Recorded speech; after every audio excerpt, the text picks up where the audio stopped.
খাসাইসুল কুবরা নামক কিতাবের ভিতরে লিখেন, যেই মাত্র আল্লাহর নবীকে নিয়ে তিনি পিছনে বসছেন আর স্বামী সামনে বসছেন, এরপরে স্বামী বলতেছে উঠ চল বাড়িতে যাব, কিন্তু উঠ নড়ে না, চড়ে না, বসা থেকে উঠে না। যতই পিটায় উঠ নড়েও না, চড়েও না, হাঁটেও না, উঠেও না। আবার পিটুনি দেয়, উঠ নড়ে না, চড়ে না। এইবার উঠ বলতেছে মালিক দয়া করে অল্প সময়ের জন্য আমি উটের জবানটা খুলে দাও। আল্লাহ তুমি আমাকে জবান দেও নাই, জবান দিছো মানুষরে, এজন্য আমি তোমার উপরে নারাজ না, নারাজ না, নারাজ না, কিন্তু অল্প সময়ের জন্য জবানটা খুলে দাও। আমি আমার মালিককে বুঝাইতে চাই কেন আমি হাঁটি না, কেন আমি উঠি না। এই বলা মাত্র আল্লাহ উটের জবানটারে আল্লাহ খুলে দিছেন। এইবার উট ডাক দেখো মালিক আমারে তুমি যতই পিটাও, যতই মারো, আমি নড়ব না, চড়ব না, হাঁটব না, কারণ তোমার পিছনে তোমার বিবি যারে কুলে নিয়ে বসছে তারে তুমি না চিনলো আমি উট তারে চিনে ফেলেছি।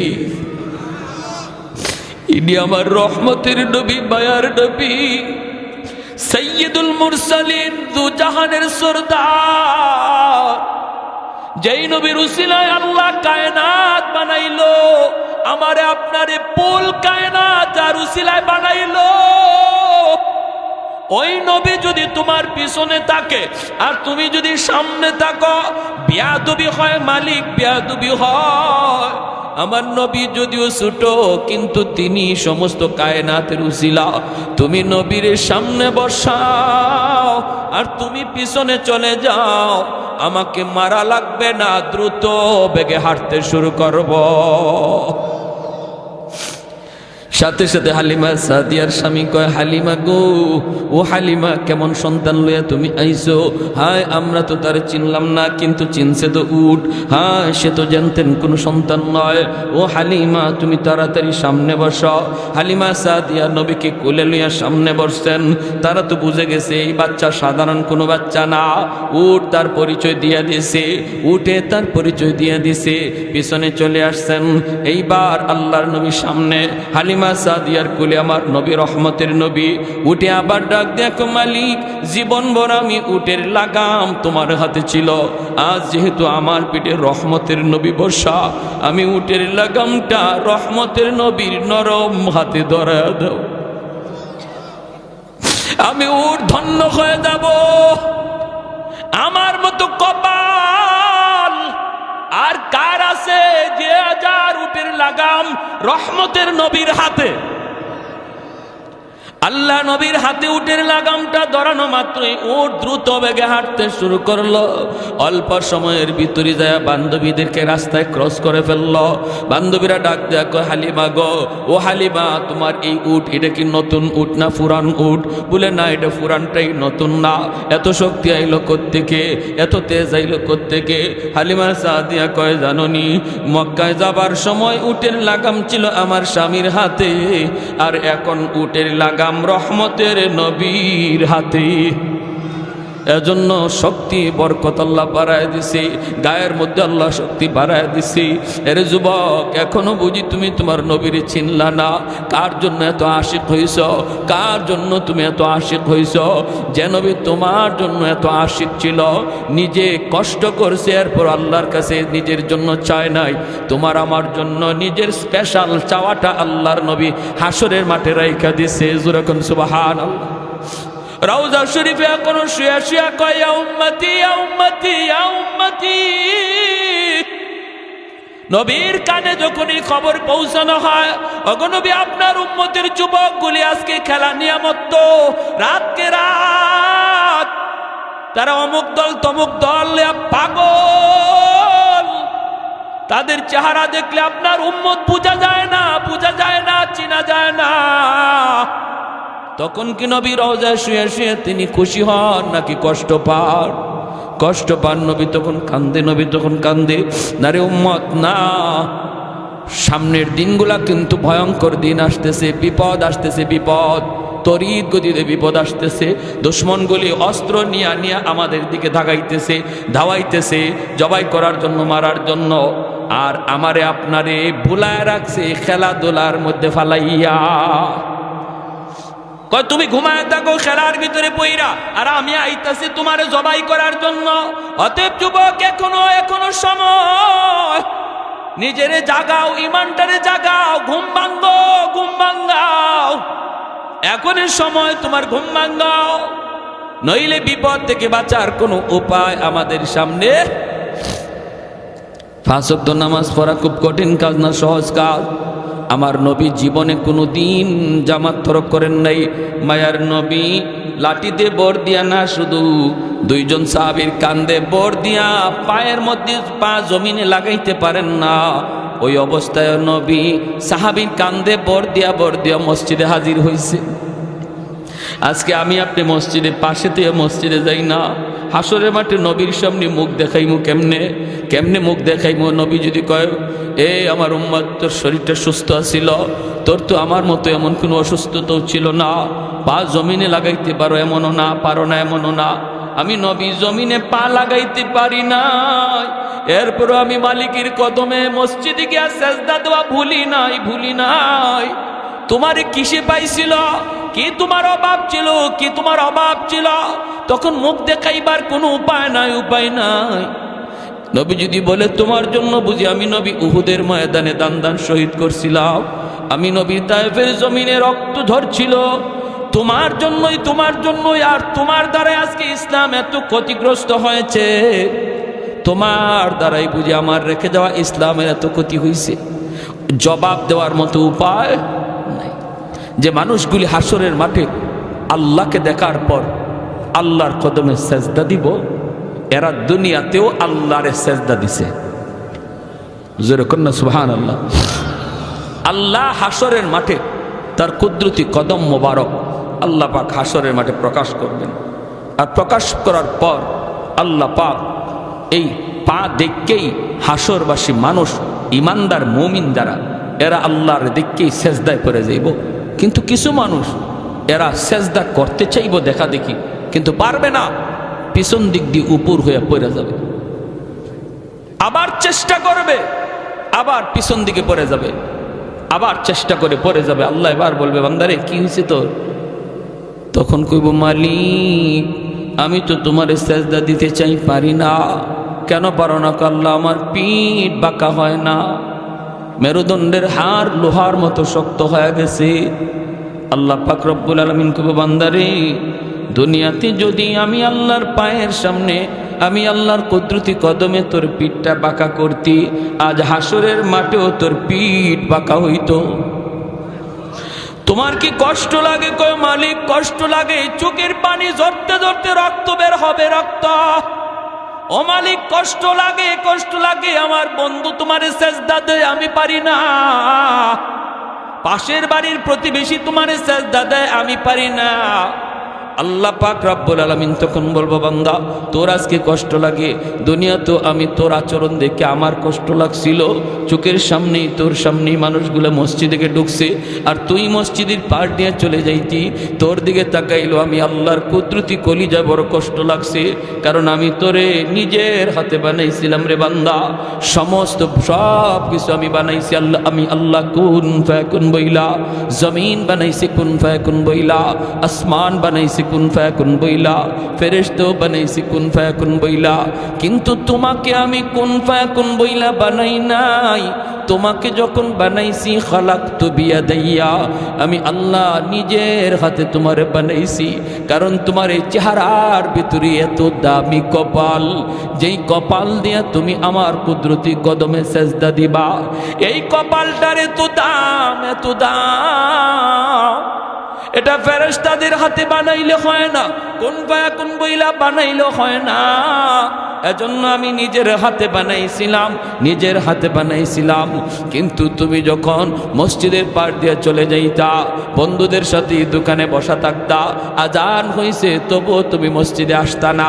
তুমি দেখতা মানুষ নামাজে যায় কিন্তু তুমি যাইতা না।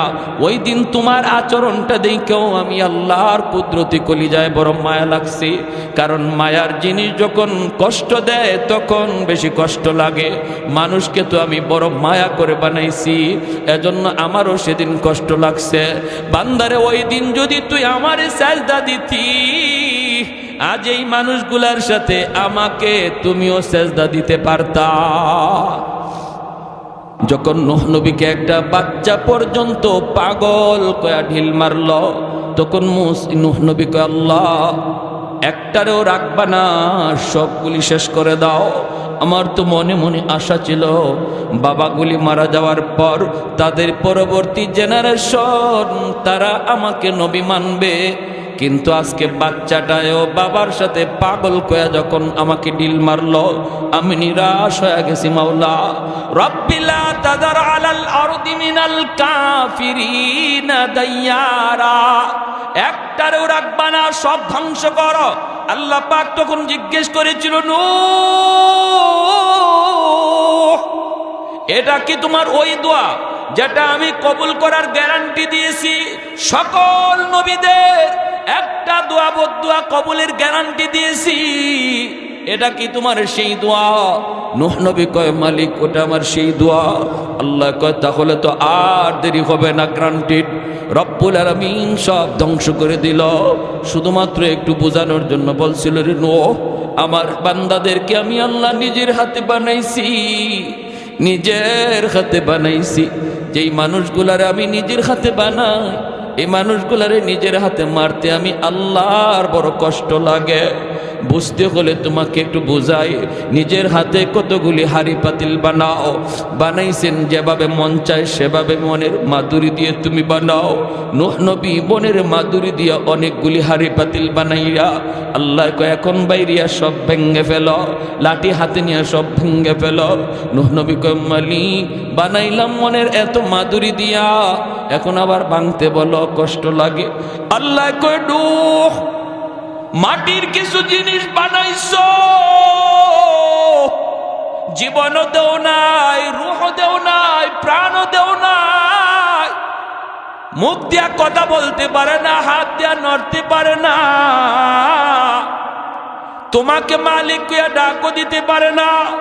কিন্তু যেই মানুষগুলির আমি আল্লাহ মাটি দিয়া বানানোর পর তাদের রূহ ঢুকাইলাম, হাত দিলাম, পা দিলাম, চোখ দিলাম, জবান দিলাম, আমি আল্লাহকে যেই জবান দিয়া ডাক দে, যে কপালটা দিয়ে আমাকে সেজদা দেওয়ার জন্য কপাল বানাইলাম, ওই মানুষগুলিরে আমি ভাঙতে বুঝি আমি আল্লাহর কষ্ট লাগে না?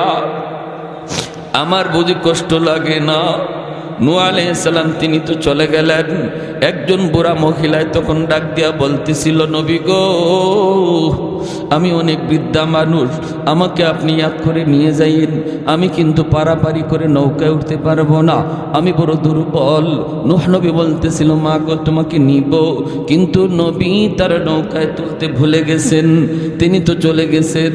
ভাইরা বন্ধুরা চলে গেছেন তো গেছেন, প্লাবন শেষ হওয়ার পর মনে হলো, হায় হায় আমি তো বুড়িমার কথা ভুলে গেলাম, মা তো আমাকে বলছিল তাকে নিয়ে যাওয়ার জন্য।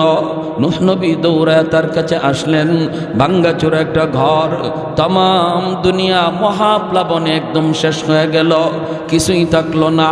কিন্তু নূহ নবী আসছেন, তাও মনের একটা টানে দেখি গিয়ে কিছু ধ্বংস অবশেষ পাওয়া যায় কিনা, যায় দেখি মা মহিলাটার কি অবস্থা। আল্লাহর নবী আয়েশা দেখেন ভাঙ্গাচোরা ঘর এখনো আগের মতোই দাঁড়ায় আছে।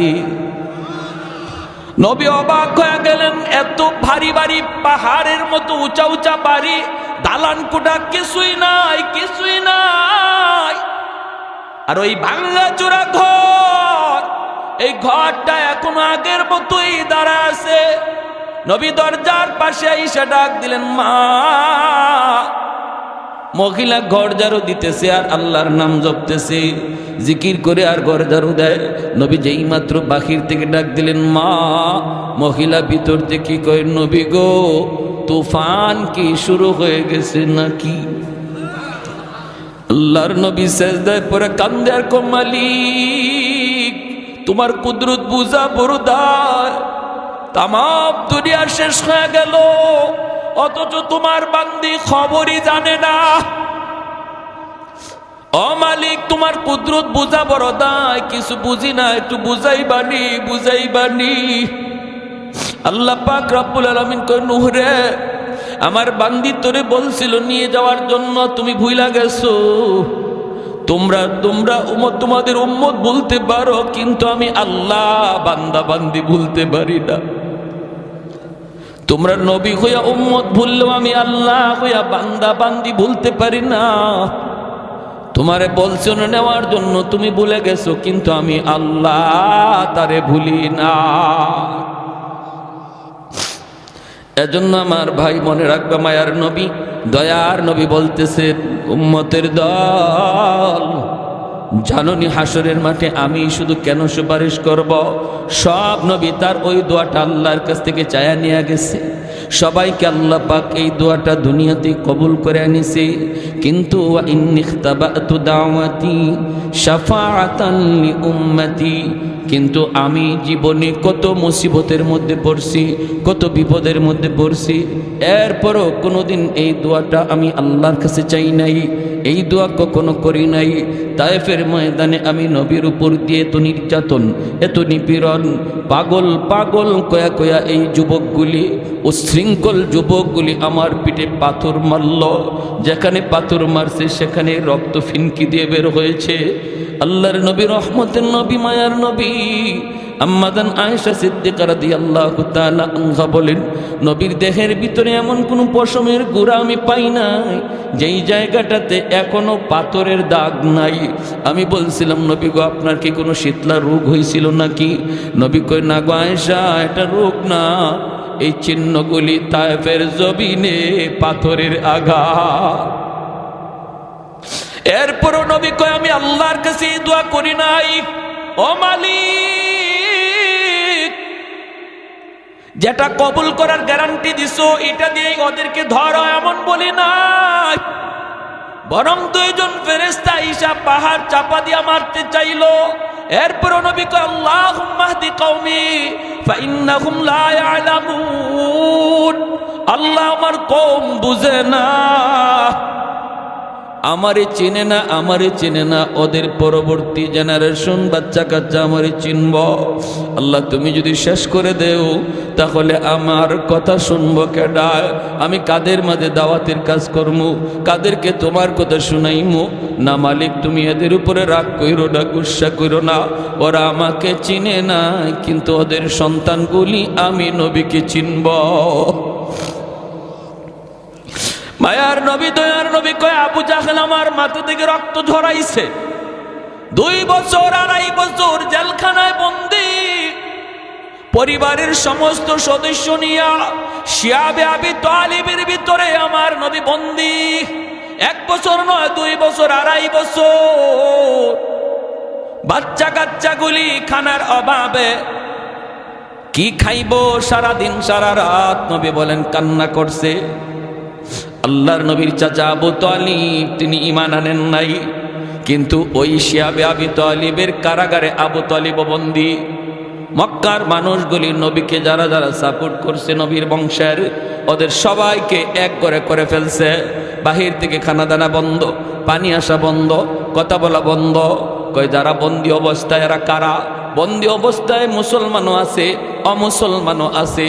কারণ যারা অমুসলমান এরা নবীর গায়ে কাউকে হাত তুলতে দেয় না। যেমন নবীর চাচা আবু তালিব ঈমান আনে নাই, কিন্তু বলছে মক্কার কাফির শুন, আমি চাচা আবু তালিব থাকতে বাতিজার গায়ে টাচ করতে পারবা না।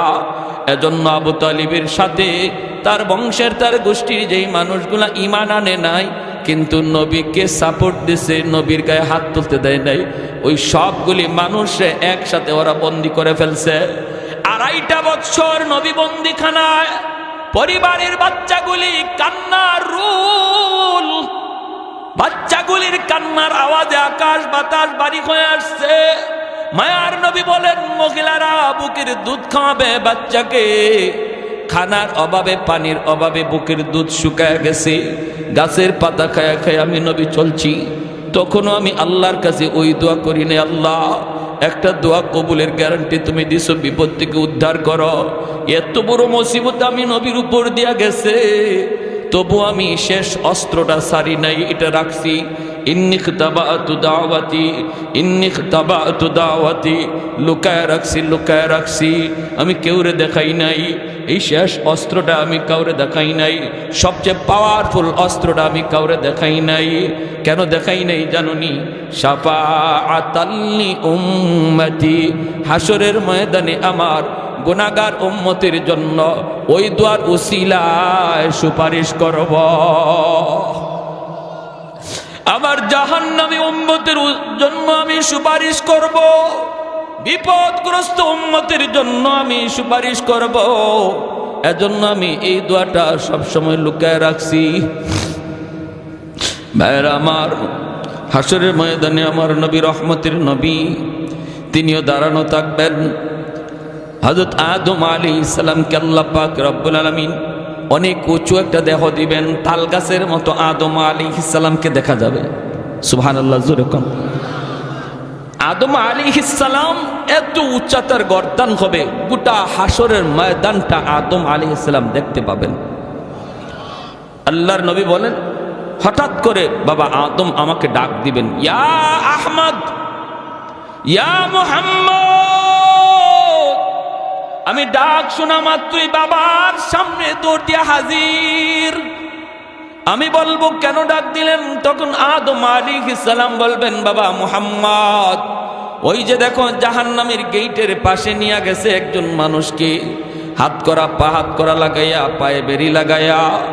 আহমদ, তার দিকে আমি তাকাইছি, তার নমুনায় বোঝা যায় সে তোমার উম্মত। একটু পরে জাহান্নামে ফালায় দিব। যাও, আমি বলতেছি তুমি তাড়াতাড়ি দৌড়ায় যাও, তারে যায়া বাঁচাও। আল্লাহর নবী, রহমতের নবী বললেন, বাবা কেমনে বুঝলেন? তিনি বললেন, গুররাম মিনাল আস, গুররাম মুহাজ্জালিনা মিন আসারিল উযু। আমি দেখতেছি তার ওযুর অঙ্গগুলি চমকাইতেছে। আমি দেখতেছি তার অঙ্গগুলি চমকাইতেছে। হাসরের ময়দানে এই উম্মতের ওযুর অঙ্গগুলি শুধু চমকাবে, আর কোন নবীর উম্মতের অঙ্গ চমকাবে না। এজন্যই চমকানো দেখলেই মানুষ বুঝে ফেলবে ইনি আখিরি নবীর উম্মত। আদম আলাইহিস সালাম বলবে, যাও যাও। আল্লাহর নবী বলেন, আমি সাথে সাথে কোমরের মধ্যে আমার গামছা দিয়ে একটা বাঁধ দিব জোরে দৌড় দেওয়ার জন্য।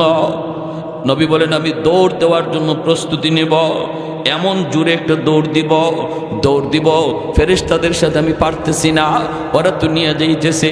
পিছন থেকে ডাকতেছি আর দৌড়াইতেছি, ফেরেশতারা থাম থাম থাম, আমার একটু দেখায় নাও। আমি দৌড়তেছি, দৌড় দিতে যাই, আমি মাঝে মাঝে পইরা যাই, সেখান থেকে আবার উঠে আবার দৌড় দিই। ফেরেশতারা আমার কথায় তারা কান দেয় না। একজনকে আল্লাহর নির্দেশ, তারে তাড়াতাড়ি জাহান্নামে লয়ে যাইতাম, আল্লাহর কথার অমান্য করতে পারবো না। মায়ার নবী আবার পিছনে দৌড়াইতেছেন আর ডাকতেছেন, ফেরেশতারা ডাক শোনে না। এক পর্যায়ে আল্লাহর নবী নিরাশ হয়ে গেছেন, নবী বসে গেছেন, আর বুঝি বাঁচাইতে পারলাম না। আসমানের দিকে হাতটা উঠাই আল্লাহর নবী চোখের পানি জড়ায়, আল্লাহ তুমি না বলছিল হাসরের ময়দানে আমারে কান্দাইবা না, আমি যা চাইমু তুমি তা দেবা। আল্লাহ তোমার ফেরেশতারা আমার ডাক শুনে না,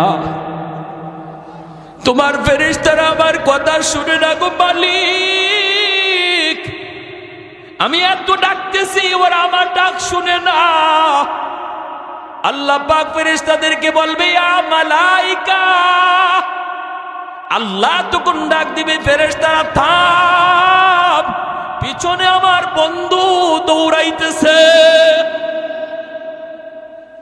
একটু পিছনে তাকা, পিছনে হাবিবুল্লাহ, আমি আল্লাহর বন্ধু।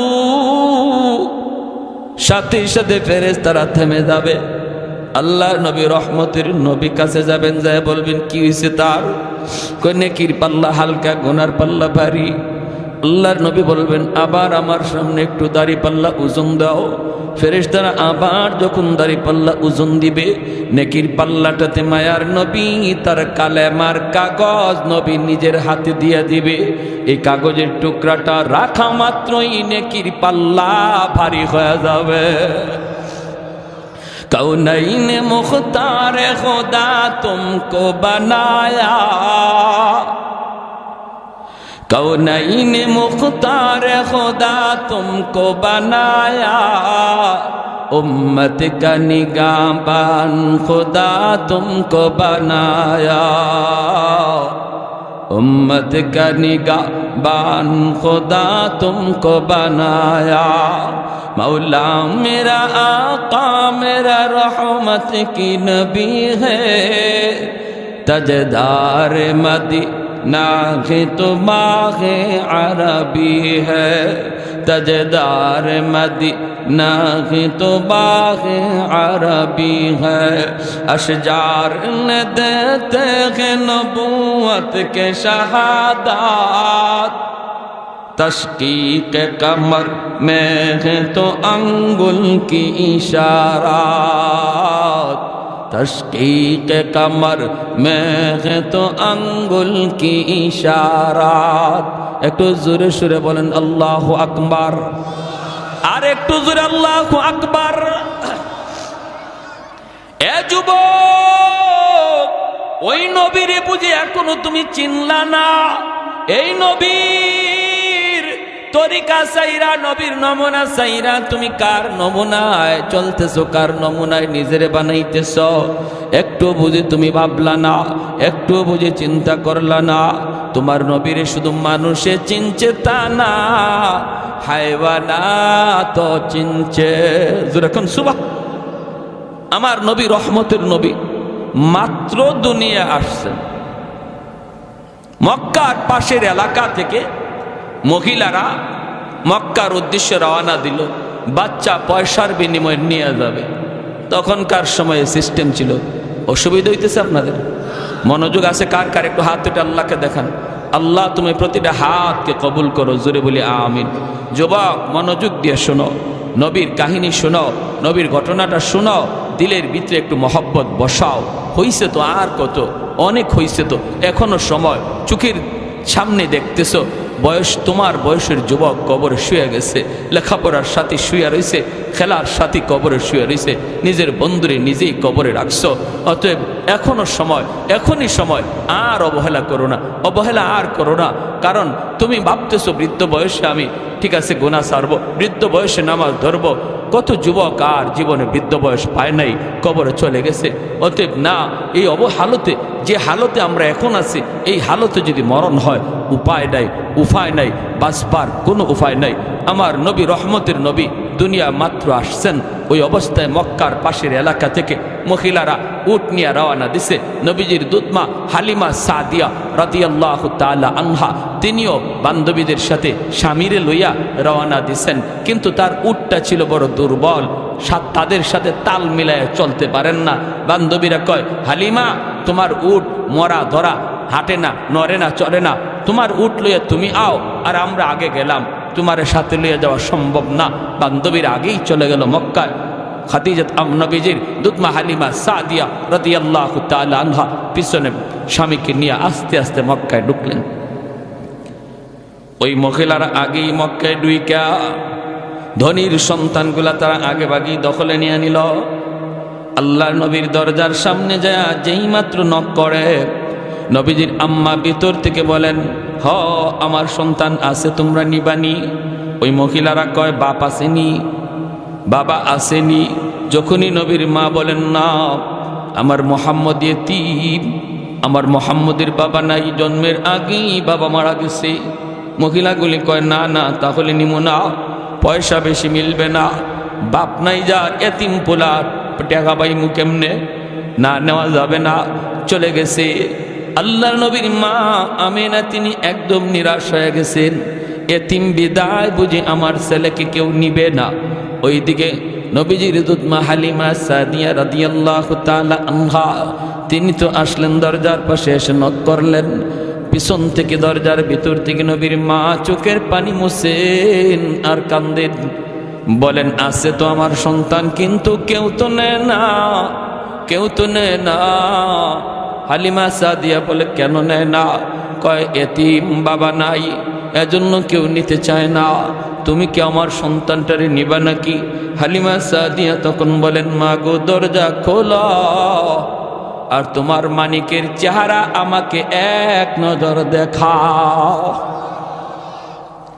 কপাল খুলে গেল হালিমা সাদিয়ার, ঠিক কিনা জোরে বলেন? কপাল খুলে গেল। আমার নবীকে কাছে নেওয়ার কারণে কপাল খুলে গেল হালিমার। আর যারা নবীর থেকে দূরে সরে গেল এদের কপাল নষ্ট হয়ে গেল। আজকে আরবের মানুষকে যদি জিজ্ঞেস করা হয় ওই মহিলাগুলি কারা, এদের নাম কি? যারা নবীকে এতিম জানার কারণে নেয় নাই, এরা কারা? এদের নাম কি? বংশ পরিচয় কি? বাপের নাম কি? আরবের মানুষ বলবে চিনি না। আমরা তো আগেই বলবো চিনি না, চিনি না, জানি না। কিন্তু যদি বলা হয় আমার নবীকে এতিম জানার পরেও যিনি দুধ পান করাইতে নিয়ে গেলেন ওই দুধমার নাম জানুনি, বাংলার মানুষটাও বলবে নবীর দুধমার নাম হালিমা সাদিয়া। তাম পৃথিবীর সমস্ত মুসলমান বলবে হালিমা সাদিয়া। আল্লাহ নাম উজালা করে দিছে, বংশ উজালা করে দিছে, তাম দুনিয়াতে আল্লাহ শান বাড়ায় দিছে নবীকে কাছে নেওয়ার কারণে। আজ উম্মত মনে রাখো, কারে তুমি কাছে টানতেছো, কারে তুমি দূরে সরাই দিতেছো। আমার নবীর কাছে যেই আসছে তারই আল্লাহ দামি বানায় দিছে। উটের পিঠে নিয়ে উঠবেন নবীকে লইয়া। হালিমা সাদিয়ার স্বামী ডাক দিয়া কয় হালিমা গো, কিছু পাইছনি? এরা তো আগেই ঢুকে গেছে, ওরা তো নিয়ে নিছে, তুমি কিছু পাইছনি? হালিমা সাদিয়া বলেন স্বামী গো, কিছু না গো, কিছু না। চেহারা খানা একবার দেখো। চেহারায় কয় আমরা সব পায়া গেছি। কারণ আমার নবীর চেহারা দেখা হালিমা সাদিয়া অবাক হয়ে বলতেছিলেন আমেনা, কি সন্তান তুমি জন্ম দিছ, তোমার মানিকের মতো এত সুন্দর, এত সুন্দর আমি হালিমা জীবনে কোথাও দেখি নাই। আমেনা বলতেছেন তুমি কেমনে দেখবা? আমি মক্কায় থাকি, তোয়াফ করার জন্য খানায় কাবায় পৃথিবীর বিভিন্ন দেশের পরিবার সহ আসে। আমি আমেনা জীবনে এত সুন্দর সন্তান, এত সুন্দর বাচ্চা আমি দেখি নাই। আল্লাহ আমারে যে মানিক দিছে, আল্লাহ পাক রব্বুল আলামিন জিব্রাইল দেখে, জিব্রাইল আমার বন্ধুর সৌন্দর্যের প্রশংসা শুরু হইছে। আমেনাও বুঝি দেখছে না, হালিমাও দেখছে না, তুমি জিব্রাইল দেখছনি আমার বন্ধুর মতো এমন আরেকজন। জিব্রাইল কয় মালিক তোমার কসম, পৃথিবীর পূর্ব থেকে পশ্চিম, উত্তর থেকে দক্ষিণ সমস্ত কায়নাত আমি সফর করেছি, কিন্তু তোমার বন্ধুর নমুনায় দ্বিতীয় আর কাউকে দেখি না। এবার আল্লাহ বলতেছে জিব্রাইল কেমনে দেখবা তোমরা? আমি আল্লাহ বলি কি শোনো, আরে আমার বন্ধুর মতো আরেকজন এমন পৃথিবীতে আমি আগে বানাই নাই, ভবিষ্যতে বানাবো না। কারণ আমি খালিক, আমি মালিক। আমি যদি না বানাই তোমরা কেমন করে দেখবা? আমি তো বানাই নাই, তোমরা দেখবা কেমনে? দেখবা কেমনে? জন্য নবীর সৌন্দর্যের ব্যাপারে হযরত হাসান রাদিয়াল্লাহু তাআলা আনহু কয় নবী গো খুলিকতা মুবাররাআম মিন কুল্লি আইবিন কাআন্নাকা খুলিকতা কামা তাশাউ। ওগো নবী, আপনার দিকে তাকাইলে মনে হয় আল্লাহ আপনাকে যখন বানায় তখন আল্লাহ সর্বদা আপনারে জিগায়া জিগায়া আপনার পরামর্শ নিয়া নিয়া আপনারে বানাইছে। আপনার নাক বানাইবার আগে যেন আল্লাহ আপনারে জিগাইছে বন্ধু নাকটাও কেমনে বানাইলে তুমি খুশি একটু কও, তোমার কপালটা কেমনে বানাইলে তুমি খুশি কও, বন্ধু তোমার চোখটা কেমনে বানাইলে তুমি খুশি কও। ওগো নবী, আপনার নাক মুখ চোখের দিকে তাকাইলে মনে হয় আপনি যেভাবে আল্লাহরে কইছেন আল্লাহ ওইভাবে আপনারে বানাইছে। সুবহানাল্লাহ, সুবহানাল্লাহ। আমাদেরকে যদি আল্লাহ এরকম কইতো, ও বা আব্দুল্লাহ হোসেন তোমার চোখটা কেমনে বানাবো, আমরা কি কইতাম? মালিক পৃথিবীর শ্রেষ্ঠ চোখ যেন আমার চোখ হয়। কেরম বলে হরিণীর মতো ডাগর ডাগর চোখ, কইব না?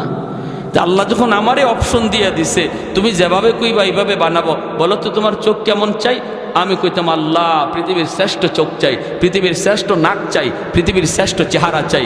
আল্লাহর নবীর সাহাবী কয়, নবী গো আপনার দিকে তাকাইলে এমনই মনে হয় আল্লাহরে আপনি যেভাবে কইছেন আল্লাহ এইভাবে আপনারে বানাইছে। সুবহান। হালিমা সাদিয়ার স্বামী বলতেছে, হালিমা কিছু পাইছো? না গো স্বামী, চেহারা দেখো, চেহারা দেখলে মনে হয় সব পাওয়া গেছি। আল্লাহর নবীকে নিয়ে এইবার হালিমা সাদিয়া উটের পিছনে বসলেন, আর হালিমা সাদিয়ার স্বামী সামনে বসলেন, কারণ ইনি উট চালাবে। খাসাইসুল কুবরা নামক কিতাবের ভিতরে লিখেন, যেই মাত্র আল্লাহর নবীকে নিয়ে তিনি পিছনে বসছেন আর স্বামী সামনে বসছেন, এরপরে স্বামী বলতেছে উট চল বাড়িতে যাব, কিন্তু উট নড়ে না, চড়ে না, বসতে বসা থেকে উঠে না। যতই পিটায় উট নড়েও না, চড়েও না, হাঁটেও না, উঠেও না। আবার পিটুনি দেয়, উট নড়ে না, চড়ে না। এইবার উট বলতেছে মালিক দয়া করে অল্প সময়ের জন্য আমি উটের জবানটা খুলে দাও। আল্লাহ তুমি আমাকে জবান দেও নাই, জবান দিছো মানুষরে, এজন্য আমি তোমার উপরে নারাজ না, নারাজ না, নারাজ না, কিন্তু অল্প সময়ের জন্য জবানটা খুলে দাও। আমি আমার মালিককে বুঝাইতে চাই কেন আমি হাঁটি না, কেন আমি উঠি না। এই বলা মাত্র আল্লাহ উটের জবানটারে আল্লাহ খুলে দিছেন। এইবার উট ডাক দেখো, মালিক আমারে তুমি যতই পিটাও, যতই মারো, আমি নড়ব না, চড়ব না, হাঁটব না, কারণ তোমার পিছনে তোমার বিবি যারে কুলে নিয়ে বসছে তারে তুমি না চিনলো, আমি উট তারে চিনে ফেলেছি। ইনি আমার রহমতের নবী, মায়ার নবী, সৈয়দুল মুরসালিন, দু জাহানের সরদার, যেই নবীর উসিলায় আল্লাহ কায়নাত বানাইলো, আমারে আপনারে পুল কায়নাত যার উসিলায় বানাইলো। ওই নবী যদি তোমার পিছনে থাকে আর তুমি যদি সামনে থাকো, বেয়াদবি হয় মালিক, বেয়াদবি হয়। আমার নবী যদিও ছোট, কিন্তু তিনি সমস্ত কায়নাতের উসিলা। তুমি নবীর সামনে বসাও আর তুমি পিছনে চলে যাও, আমাকে মারা লাগবে না, দ্রুত বেগে হাঁটতে শুরু করব। সাথে সাথে হালিমা সাদিয়ার স্বামী কয়, হালিমা গো, ও হালিমা কেমন সন্তান লইয়া তুমি আইছো? হায় আমরা তো তার চিনলাম না, কিন্তু চিনছে তো উট। হ্যাঁ সে তো জানতেন কোনো সন্তান নয়। ও হালিমা তুমি তাড়াতাড়ি সামনে বসো। হালিমা সাদিয়া নবীকে কোলে লইয়া সামনে বসছেন। তারা তো বুঝে গেছে এই বাচ্চা সাধারণ কোনো বাচ্চা না, উট তার পরিচয় দিয়ে দিয়েছে, উঠে তার পরিচয় দিয়ে দিছে, পিছনে চলে আসছেন। এইবার আল্লাহর নবীর সামনে হালিমা সাদিয়ার কুলে আমার নবী, রহমতের নবী, উঠে আবার ডাক দেখো, মালিক জীবন ভর আমি উটের লাগাম তোমার হাতে ছিল, আজ যেহেতু আমার পিঠে রহমতের নবী বসা, আমি উটের লাগামটা রহমতের নবীর নরম হাতে ধরা দাও, আমি উট ধন্য হয়ে যাব। আমার মতো কপাল আর কার আছে যে হাজার উটের লাগাম রহমতের নবীর হাতে? আল্লাহ নবীর হাতে উটের লাগামটা ধরানো মাত্রই উট দ্রুত বেগে হাঁটতে শুরু করলো। অল্প সময়ের ভিতরে যায় বান্ধবীদেরকে রাস্তায় ক্রস করে ফেললো। বান্ধবীরা ডাক দেয়া কয়, হালিমা গো, ও হালিমা তোমার এই উট এটা কি নতুন উট না পুরান উট? বলে না, এটা পুরানটাই, নতুন না। এত শক্তি আইলো কোত্থেকে, এত তেজ আইলো কোত্থেকে? হালিমা সাদিয়া কয়, জাননি মক্কায় যাবার সময় উটের লাগাম ছিল আমার স্বামীর হাতে, আর এখন উটের লাগাম রহমতের নবীর হাতে। এজন্য শক্তি বরকত আল্লাহ বাড়ায় দিছে, গায়ের মধ্যে আল্লাহ শক্তি বাড়ায় দিছে। এর যুবক, এখনো বুঝি তুমি তোমার নবীর চিনলা না? কার জন্য এত আশিক হইছ? কার জন্য তুমি এত আশিক হইছ? যে নবী তোমার জন্য এত আশিক ছিল, নিজে কষ্ট করছে, এরপর আল্লাহর কাছে নিজের জন্য চায় নাই, তোমার আমার জন্য নিজের স্পেশাল চাওয়াটা আল্লাহর নবী হাসরের মাঠে রাইখা দিছে। যেরকম সুবহানাল্লাহ। রওজা শরীফে এখনো শুয়া শুয়া কয়, ইয়া উম্মতি ইয়া উম্মতি ইয়া উম্মতি।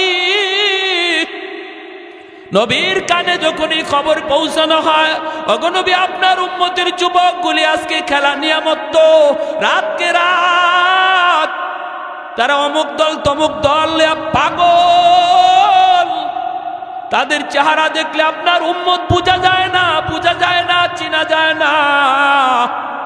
তখন কি নবী রওজায় শুয়ে শুয়ে তিনি খুশি হন নাকি কষ্ট পান? কষ্ট পান। নবী তখন কান্দে, নবী তখন কান্দে। না রে উম্মত, না, সামনের দিনগুলা কিন্তু ভয়ঙ্কর দিন আসতেছে, বিপদ আসতেছে, বিপদ তড়িৎ গতিতে বিপদ আসতেছে। দুশ্মনগুলি অস্ত্র নিয়ে নিয়ে আমাদের দিকে ধাগাইতেছে, ধাওয়াইতেছে, জবাই করার জন্য, মারার জন্য। আর আমারে আপনারে ভুলায় রাখছে খেলাধুলার মধ্যে ফালাইয়া। কয় তুমি ঘুমায় থাকো খেলার ভিতরে পইরা, আর আমি আইতাছি তোমারে জবাই করার জন্য। অতএব যুবক, এখনো সময়, নিজেরে জাগাও, ইমানটারে জাগাও, ঘুম ভাঙ্গো, ঘুম ভাঙ্গাও। এখনের সময় তোমার ঘুম ভাঙ্গাও, নইলে বিপদ থেকে বাঁচার কোনো উপায় আমাদের সামনে। 5 ওয়াক্ত নামাজ পড়া খুব কঠিন কাজ না, সহজ কাজ। আমার নবী জীবনে কোনো দিন জামাত তরক করেন নাই। মায়ার নবী লাঠিতে বর দিয়া না, শুধু 2 জন সাহাবীর কান্দে বর দিয়া পায়ের মধ্যে পা জমিনে লাগাইতে পারেন না। ওই অবস্থায় নবী সাহাবীর কান্দে বর দিয়া মসজিদে হাজির হয়েছে। আজকে আমি আপনি মসজিদে পাশে থেকে মসজিদে যাই না, হাসরের মাঠে নবীর সামনে মুখ দেখাইমু কেমনে মুখ দেখাইমু? নবী যদি কয়, এ আমার উম্মত, তোর শরীরটা সুস্থ আছিল, তোর তো আমার মতো এমন কোনো অসুস্থতাও ছিল না, পা জমিনে লাগাইতে পারো এমনও না, পারো না এমনও না। আমি নবী জমিনে পা লাগাইতে পারি না, এরপরও আমি মালিকের কদমে মসজিদে গিয়া সেজদা দেওয়া ভুলি নাই। তোমারে কিসে পাইছিল? কি তোমার অভাব ছিল? কি তোমার অভাব ছিল? তখন মুখ দেখাইবার কোনো উপায় নাই। নবী যদি বলে তোমার জন্য বুঝি আমি নবী উহুদের ময়দানে দান শহীদ করছিলাম, আমি নবী তায়েফের জমিনে রক্ত ঝরছিল, তোমার জন্যই, আর তোমার দ্বারাই আজকে ইসলাম এত ক্ষতিগ্রস্ত হয়েছে, তোমার দ্বারাই বুঝি আমার রেখে যাওয়া ইসলামের এত ক্ষতি হয়েছে। জবাব দেওয়ার মতো উপায় নাই। যে মানুষগুলি হাসরের মাঠে আল্লাহকে দেখার পর আল্লাহর কদমে সেজদা দিব, এরা দুনিয়াতেও আল্লাহরে সেজদা দিছে। যেরকম না সুবহানাল্লাহ। আল্লাহ হাসরের মাঠে তার কুদরতি কদম মোবারক আল্লাহ পাক হাসরের মাঠে প্রকাশ করবেন। আর প্রকাশ করার পর আল্লাহ পাক এই পা দেখকেই হাসরবাসী মানুষ, ইমানদার মুমিন যারা, এরা আল্লাহর দেখকেই সেজদায় পড়ে যাইব। কিন্তু কিছু মানুষ এরা সেজদা করতে চাইব দেখা দেখি, কিন্তু পারবে না, পিছন দিক দিয়ে উপর হয়ে পড়ে যাবে। আবার চেষ্টা করবে, আবার পিছন দিকে পড়ে যাবে, আবার চেষ্টা করে পড়ে যাবে। আল্লাহ এবার বলবে, বান্দারে কি হয়েছে তোর? তখন কইব, মালিক আমি তো তোমার সেজদা দিতে চাই, পারি না। কেন পারো না? আল্লাহ আমার পিঠ বাঁকা হয় না, মেরুদণ্ডের হাড় লোহার মতো শক্ত হয়ে গেছে। আল্লাহ পাক রব্বুল আলামিন কইব, বান্দারে দুনিয়াতে যদি আমি আল্লাহর পায়ের সামনে, আমি আল্লাহর কুদরতি কদমে তোর পিঠটা বাঁকা করতি, আজ হাসরের মাঠেও তোর পিঠ বাঁকা হইতো। তোমার কি কষ্ট লাগে? কয় মালিক কষ্ট লাগে, চোখের পানি ঝরতে ঝরতে রক্ত বের হবে, রক্ত। ও মালিক কষ্ট লাগে, আমার বন্ধু তোমারে সেজদা দেয়, আমি পারি না। পাশের বাড়ির প্রতিবেশী তোমারে সেজদা দেয়, আমি পারি না। আল্লাহ পাক রব্বুল আলামিন তখন বলবো, বান্দা তোর আজকে কষ্ট লাগে, দুনিয়া তো আমি তোর আচরণ দেখে আমার কষ্ট লাগছিল, চোখের সামনেই তোর সামনেই মানুষগুলো মসজিদে ঢুকছে, আর তুই মসজিদের পার নিয়ে চলে যাইতি, তোর দিকে তাকাইলো আমি আল্লাহর কুদরতি কলিজা, বড় কষ্ট লাগছে, কারণ আমি তোরে নিজের হাতে বানাইছিলাম রে বান্দা, সমস্ত সব কিছু আমি বানাইছি আল্লাহ, আমি আল্লাহ কুন ফায়াকুন বইলা, জমিন বানাইছি কুন ফায়াকুন বইলা, আসমান বানাইছি কুন ফায়াকুন বইলা, ফেরেশতা বানাইছি কুন ফায়াকুন বইলা, কিন্তু তোমাকে আমি কুন ফায়াকুন বইলা বানাই নাই। তোমাকে যখন বানাইছি খালাকতু বিয়াদাইয়া, আমি আল্লাহ নিজের হাতে তোমারে বানাইছি, কারণ তোমার এই চেহারার ভিতরে এত দামি কপাল, যেই কপাল দিয়া তুমি আমার কুদরতি কদমে সেজদা দিবা, এই কপালটার এত দাম, এত দাম, এটা ফেরেশতাদের হাতে বানাইলে হয় না, কোন ফায়াকুন বইলা বানাইলে হয় না। এজন্য আমি নিজের হাতে বানাইছিলাম, নিজের হাতে বানাইছিলাম। কিন্তু তুমি যখন মসজিদের পার দিয়ে চলে যাইতা, বন্ধুদের সাথে দোকানে বসা থাকতা, আজান হইছে তবুও তুমি মসজিদে আসতা না, তুমি দেখতা মানুষ নামাজে যায় কিন্তু তুমি যাইতা না। ওই দিন তোমার আচরণটা দেখেও আমি আল্লাহর কুদরতি কলিজায় বড় মায়া লাগছে, কারণ মায়ার জিনিস যখন কষ্ট দেয় তখন বেশি কষ্ট লাগে। মানুষকে তো আমি বড় মায়া করে বানাইছি, এজন্য আমারও সেদিন কষ্ট লাগছে। বান্দারে ওই দিন যদি তুই আমারে সাজদা দিতি, আজ এই মানুষগুলার সাথে আমাকে তুমিও সাজদা দিতে পারতা। তাহলে বলুন, হাসরের মাঠে চোখের পানির বদলে রক্ত ঝরবে, তারপরেও কোনো লাভ আছে? কোনো লাভ নাই। এখন যদি বুঝি, এই কথাটা যদি বুঝি, তাহলে এখন লাভ।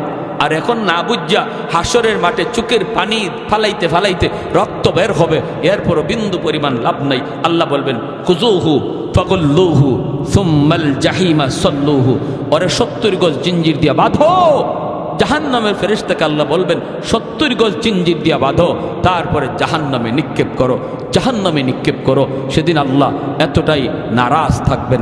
প্যারে হাদিরিন, এজন্য এখনই তওবা করার সময়, আল্লাহ যা করছি ভুল করছি, মালিক আর ভুল করবো না, আর ভুল করবো না, এই কথা বলে আল্লাহর কাছে কান্দাকাটি করা, আর মসজিদে ঠিক মতো নামাজটা আদায় করা। আর যুবক, তোমার হাতে ধরে পায়ে ধরে বলি, তোমার হাতে ধরে পায়ে ধরে বলি, আমোদ ফুর্তি বিনোদন করবা, ইসলামে অনুমতি আছে, কিন্তু যেটা নাজায়েজ, যেটা হারাম, এই বিনোদন করা যাবে না, এর ধারে কাছেও যাবে না। যেই বিনোদনে আল্লাহ নারাজ হয়, এর ধারে কাছেও যাওয়া যাবে না।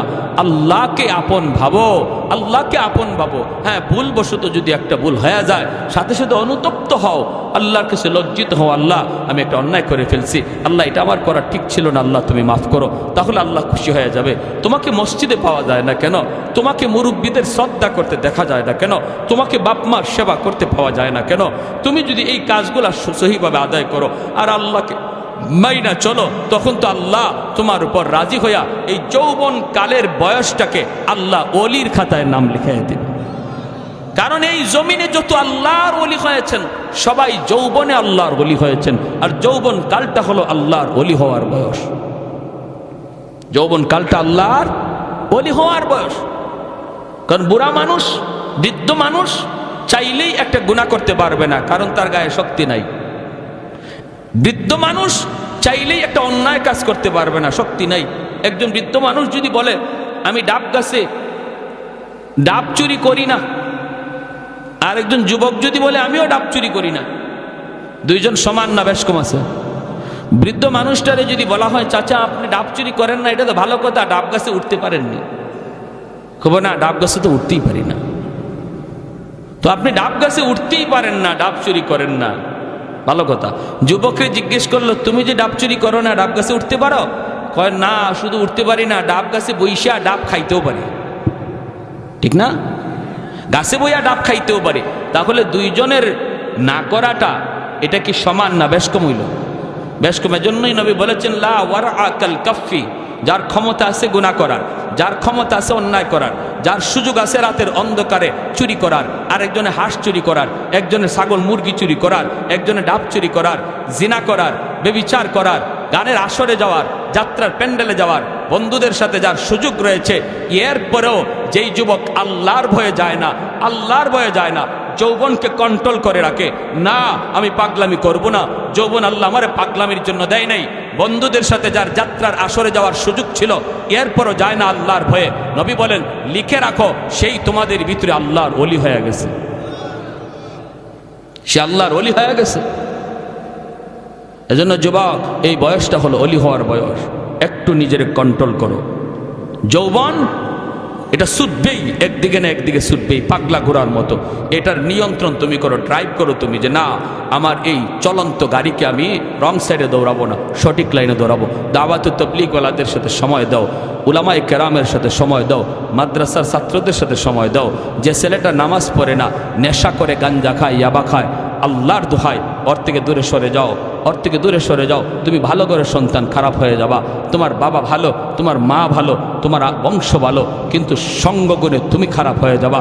তুমি সঙ্গ ছেড়ে দাও, ভালোদের সঙ্গ ধরো, নামাজি একটা মানুষের সাথে চলো, দেখবা আল্লাহ তোমাকে নামাজি হিসেবে কবুল করবে, আর যৌবনকালে তোমার নাম ওলির তালিকায় লেখা হয়ে যাবে। আল্লাহ আমাদের সবাইকে এই অল্প কথাগুলোর উপর আমল করার তৌফিক দান করুন। সবাই বলে আমিন। اللهم صل على محمد وعلى آل محمد كما صليت على إبراهيم وعلى آل إبراهيم إنك حميد مجيد اللهم بارك على محمد وعلى آل